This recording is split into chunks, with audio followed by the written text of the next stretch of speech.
life, and you will have the opportunity to use that money to fund a brand new home worth nearly $1 million, as well as, get this, get yourself a new whip. You know, I mean, what better way to celebrate your guilt than to spend the money that was donated to you for the sake of lawyer fees on a home and a brand new car? Allegedly. The story began with something that seemed simple, a family trying to gather money to protect one of their own. In order to pay for the defendant's legal defense, his relatives turned to the public for help. They set up a crowdfunding page on Gifts and Go, and the donations began pouring in. By April 17, the campaign had already raised more than $453,000. Just 2 weeks later, on May 1, the number had climbed above $515,000. The generosity shocked even the organizers. But that wasn't the only effort. The defendant's father, who owned a small pizza shop in Frisco where his son used to work part-time, launched a separate GoFundMe campaign. That one pulled in nearly $250,000. Supporters from across the country were sending money, convinced they were helping a family in crisis, ensuring a young man would have the resources to defend himself in court. My 13-year-old daughter is afraid to sleep in her own bedroom because she's fearful of what might happen to her. And let me be clear, the claims that were used about the public donation to buy a home or anything else are completely false. Jacob Wells, the founder of Gifts and Go, even came forward with a statement. He said the defendant deserved the same presumption of innocence as anyone else in America. His words sparked debate online. Was it right for people accused of serious crimes to receive so much public support? Or was this simply how justice was supposed to work, innocent until proven guilty? Not long after, the fundraising page took an unexpected turn. On May 2, Gifts and Go shut down the comment section after an overwhelming flood of racist and offensive remarks appeared. The case was no longer just about facts. It had become a lightning rod for anger, hate, and division. And then came the rumors. A fake account, pretending to be the Frisco police chief, began spreading false information. One post included a fabricated autopsy report claiming the young man, Metcalf, had died of a fentanyl overdose mixed with MDMA. Millions of people saw the post on X and other platforms before anyone could confirm it was a lie. By the time officials stepped in, the damage was already done. The FBI and the Frisco Police Department had to open an investigation into the impersonation. The attacks only grew. The defendant's family became the target of online abuse after a Daily Mail report falsely claimed they lived in a luxurious $900,000 home and had stolen thousands of dollars from donations. In truth, the family hadn't touched a penny of the money for personal gain. Yet the narrative online painted them as greedy, manipulative, and corrupt. It was the kind of story that stops you in your tracks while watching the evening news. The crawl at the bottom of the TV screen confirmed what many had only whispered online: the family's finances were now under a federal spotlight. After the indictment for first-degree murder, Karmelo Anthony's parents made a surprising move. They rushed to sell their $20 million mansion. Almost overnight, federal investigators were circling, digging deeper into their accounts. Suddenly, what had looked like whispers of gossip on social media became a matter of national news. The details were shocking. The mansion, a sprawling estate outside Dallas, was listed for sale the very day after the indictment. Within 48 hours, it was sold, without any public showings, through an anonymous trust. To prosecutors, the timing looked suspicious, like a deliberate attempt to unload assets before the government could freeze them. The Department of Justice began asking questions. Was the sale designed to push money offshore? Were the Anthonys trying to shield their wealth from possible restitution orders? Investigators soon discovered the buyer was tied to a shell corporation connected to offshore accounts flagged in a 2021 banking audit. The Anthonys' lawyers claimed it was just coincidence, that the family only wanted to preserve their legacy. But federal officials weren't convinced. And the public wasn't either. commentators and everyday citizens began asking themselves tough questions. If your family was accused of such a serious crime, would you stand and fight in the open? Or would you sell everything, hide behind shell companies, and protect your fortune at any cost? Pictures of the estate quickly flooded the internet. The Anthony mansion, worth an estimated $30 million, now had a massive for sale banner across its gates. But this wasn't a real estate story, it was about survival. Once celebrated for their wealth and influence, the Anthony family's reputation was unraveling in real time. Court documents revealed something even more troubling. A large portion of the home wasn't even paid off. Instead, it had been financed after the family's crowdfunding success. That meant the donations money given by ordinary people who thought they were paying for legal defense might have been used for mortgage payments and luxury renovations. The timeline raised red flags. Just 3 weeks after the fundraiser passed $600,000, contractors were hired for major upgrades, custom landscaping, a state-of-the-art theater system, imported appliances, even designer furniture. Prosecutors argued this proved the family wasn't preparing for court at all, they were building their dream home while claiming financial hardship. It didn't stop there. Surveillance footage captured private catering trucks and valet services pulling up to the property late at night, while online, the family's public posts begged for help and painted themselves as broke. The contrast was staggering. Social media erupted. "We weren't paying for their lawyers," one viral tweet read. "We were paying for their fantasy life." The backlash grew so strong that the court eventually froze large portions of the Anthony family's assets, including money connected to GoFundMe and Gifts and Go.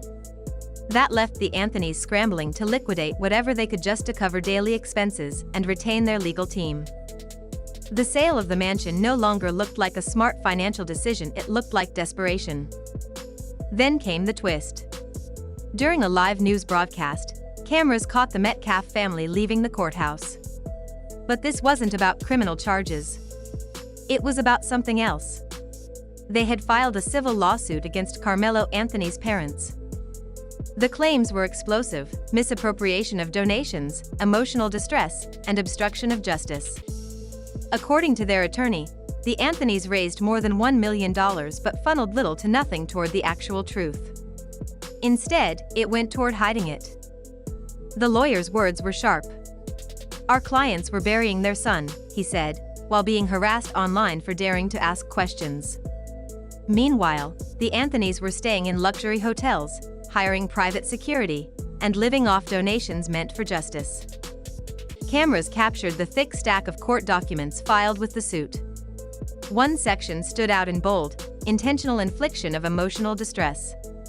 The accusation was clear: the Anthonys weren't just misusing money, they were deliberately manipulating public opinion and silencing grieving victims. What started as a fight in criminal court was now a financial reckoning, a civil war in the courtroom. For the public, it raised haunting questions.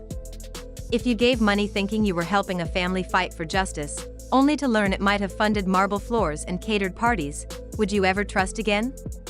Was this a story of a grieving family protecting themselves, or of a wealthy clan exploiting sympathy for personal luxury? The Anthony estate, once a fortress of prestige, had become a public symbol of scandal. Drone footage showed it from above, stripped of its privacy, marked as evidence in an unfolding drama. Every new detail chipped away at the illusion. The family that once presented itself as untouchable now stood exposed, caught between the weight of the law and the rage of the public. And the question lingered: when the trial of a lifetime collides with greed, what truly survives justice, wealth, or nothing at all? Did the Anthony family just seal their own downfall, or were they truly willing to lose everything just to protect their son? And if one truth can bring this much pain, then how much should a lie really cost? These are the questions people are asking as every major news outlet shows the same images: security camera clips, courtroom sketches that have already gone viral, and helicopter shots circling over the Anthony estate. Yet none of that hits as hard as the financial records now made public. According to prosecutors, Karmelo Anthony's parents weren't just careless, they were deliberate. The receipts, wire transfers, and luxury purchases tell a story of indulgence, not sacrifice. 2 days after standing in court and claiming they were broke, they purchased a $16,000 designer handbag. To the prosecution, this wasn't about survival or justice. It was about living large while hiding behind grief. The prosecutor doesn't soften her words. In front of the jury, she explains this wasn't only about defending their child. This was about exploiting sympathy, twisting compassion into a personal ATM. Behind her, slides flash across the screen, invoices for private chefs, vacation bookings in exotic resorts, and an $8,000 home theater upgrade installed right in the middle of the public outrage. The Metcalf family's attorney then steps forward, his voice heavy with anger. At a press conference outside the courthouse, he tells reporters they didn't just stab Austin in the heart. They took hope and turned it into a way of life. They stabbed every donor who gave from compassion. His words spread quickly online, echoed in headlines and hashtags. Social media erupts with fury. Trending now are phrases like "refund the truth" and "justice not jet skis." Influencers who once promoted the Anthony family's fundraiser are scrambling to issue public apologies. Some even threaten lawsuits of their own, demanding accountability for the fraud. What was once a warm courtroom, filled with sympathy for grieving parents, now feels colder than ever. The illusion has been shattered. It no longer looks like parents blindly defending a son. It looks like a calculated scheme, a family carefully constructing a lifestyle out of lies while the public wept. And so, people begin asking harder questions. Was the crime itself not enough to make you uneasy? Or does true unease finally come when trust is shattered? When your donations, meant for justice, turn into someone else's luxury? That evening, the prosecutor makes it crystal clear.